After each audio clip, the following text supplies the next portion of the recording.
ಓಂ ಶ್ರೀ ಗುರುಭ್ಯೋ ನಮಃ. ಹರಿ ಓಂ. ಶ್ರೀಮಾತೆಯವರು ಶ್ರೀರಾಮಕೃಷ್ಣ ಮಹಾಸಂಘವನ್ನು ಕುರಿತಂತೆ ಹೇಳುತ್ತಾರೆ. ನೀವು ಈಗೇನೋ ಈ ಮಠವನ್ನು ನೋಡುತ್ತಿದ್ದೀರಿ, ಆದರೆ ಇದಕ್ಕಾಗಿ ನಾನು ಶ್ರೀರಾಮಕೃಷ್ಣರನ್ನು ಅದೆಷ್ಟು ಕಣ್ಣೀರು ಗರೆದು ಪ್ರಾರ್ಥಿಸಿದೆ ಗೊತ್ತೇ. ಹೇ ಪ್ರಭು, ನೀವು ಬಂದಿರಿ, ಕೆಲವು ಭಕ್ತರೊಂದಿಗೆ ಲೀಲೆಯಾಡಿ ಆನಂದಪಟ್ಟಿರಿ, ಬಳಿಕ ಹೊರಟು ಹೋದಿರಿ. ಇಷ್ಟಕ್ಕೆ ಎಲ್ಲವನ್ನು ಮುಗಿಸಿಬಿಡುವಿರಾ?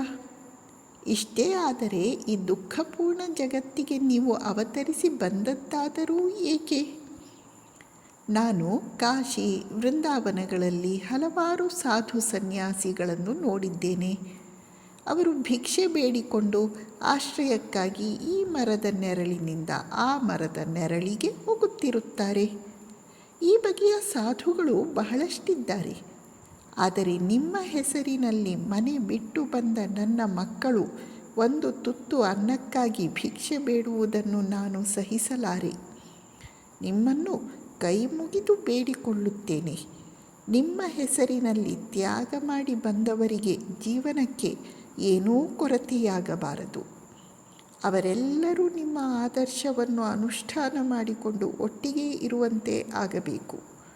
ಮುಂದೆ ಪ್ರಪಂಚದ ತಾಪತ್ರಯಗಳಲ್ಲಿ ತೊಳಲಿ ಬೆಂಡಾದ ಜನ ಇವರ ಬಳಿಗೆ ಬಂದಾಗ ಇವರು ನಿಮ್ಮ ಅಮೃತಮಯ ಜೀವನ ಸಂದೇಶಗಳನ್ನು ತಿಳಿಸಿ ಅವರಿಗೆ ಸಾಂತ್ವನ ನೀಡುವಂತಾಗಬೇಕು.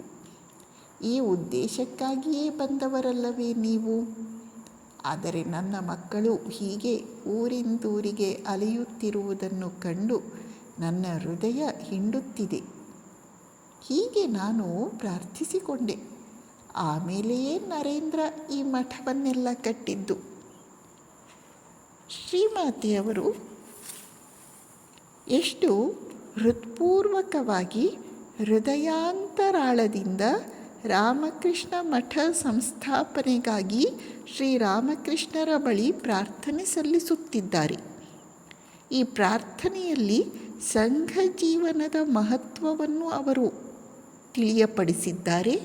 ಒಂದು ಸಂಘ ಯಶಸ್ವಿಯಾಗಿ ಮುನ್ನಡೆಯಬೇಕಾದರೆ ಅಲ್ಲಿ ಅವಶ್ಯಕ ವಸ್ತುಗಳು, ಬೇಸಿಕ್ ನೆಸೆಸಿಟೀಸ್, ಅವುಗಳ ಅಗತ್ಯ ಇದೆ. ಅವುಗಳನ್ನು ಭಗವಂತ ಒದಗಿಸಿಕೊಡಬೇಕು ಎಂದು ಶ್ರೀರಾಮಕೃಷ್ಣರ ಬಳಿ ಪ್ರಾರ್ಥಿಸಿದ್ದಾರೆ. ಜೊತೆಯಲ್ಲಿ ಈ ಸಂಘಟನೆಯ ಉದ್ದೇಶ ಏನು?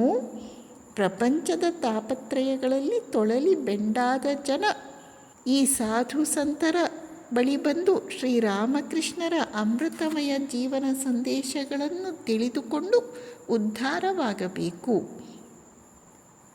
ಎಂದು ತಿಳಿಯಪಡಿಸಿದ್ದಾರೆ. ನಮಸ್ಕಾರ.